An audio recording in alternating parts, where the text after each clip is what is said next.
Welcome back to the Jump 15 channel, where I teach you how to jump rope, get in shape, and enjoy life at your maximum potential. My name is Kyle Easter, and in this video, I'm doing a follow-up to my crossrope review video that I shot back in November. And in that video, I touched on the fact that my quarter-pound rope was on its last leg. I want to do a follow-up because it did, obviously, break in two. I want to talk about why this can happen. If you haven't seen the review video, I will link that at the end of this video so you can check that out if you want to learn more about crossrope itself. To kick things off, let's talk about the makeup of the crossrope jump rope. It is a cable rope. There is a cable running down the middle and it is encased in a PVC material. This protects the cable itself, which is the main structure, the strength and performance aspect of the crossrope. As you jump over time, you're going to be wearing this PVC coating thinner and thinner. And at some point, you're going to generate a crack in the PVC coating. This crack creates a weak point within the rope. This weak point allows the cable to start flexing at that crack over and over again, especially with skills such as crisscrosses. You're going to be stressing that over and over again, which makes the cable itself weaker and weaker, and over time, it eventually breaks into two. Now, rope life can completely depend upon the user, and that is because there's multiple different aspects that play into rope life, such as whether the rope is sized correctly and your jump rope technique is good, because that depends on how much rope is slapping the ground every time, creating more wear and tear on your rope.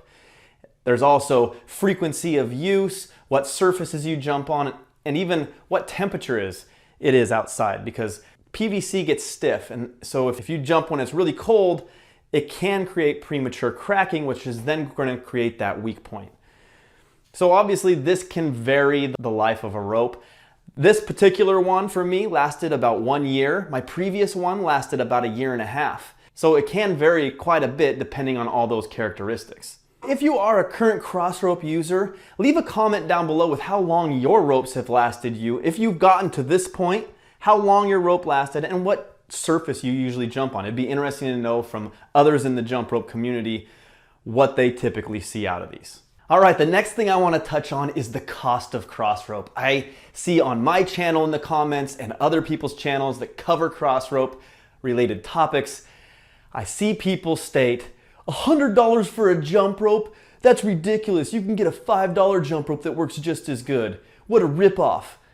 I guarantee the people making this comment have never used a crossrope in their life, which means they have no idea what they're talking about. A $5 product is not going to be equal to a $100 product. There is a reason that people are charging $100 for it, and there's a reason that people are buying it. Read the reviews. And two, this line of thinking just doesn't make sense. We all buy products at different price points. We buy the nicest cell phone because we want it to perform and do things that the other cheap brands don't allow us to do. You can still go buy a flip phone, I think, but that's not going to allow you to access the internet. Cheap products are usually not backed by the company because they don't have much invested in it. And it's a $5 jump rope. When it breaks, it's done. You're going to go buy another one. But when you buy a nice product like Crossrope, they back theirs with a 60-day guarantee. So if you don't like it, return it. I know when I spend more money on a product, I use it more and I treat it better. So I take care of it and I get the use out of it that I spent on it. That being said, crossrope is not for everybody. No product is. So you have to weigh the options out and identify how much you even like to jump rope. If you're just getting started, maybe a good $15 jump rope is where you want to start. And then if you want to continue using it and it becomes a big part of your fitness routine, then you can invest and upgrade into something like the crossrope system.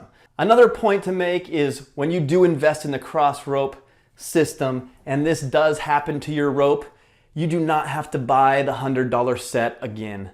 It is an interchangeable jump rope system. So you simply replace this rope, which is only $18. So for another 18 bucks, you get another year, or maybe from your experience of what you had with this one, you can extend that life even further.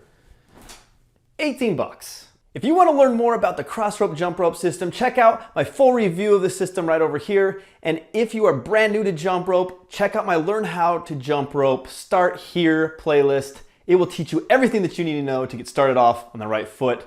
I will see you in the next video.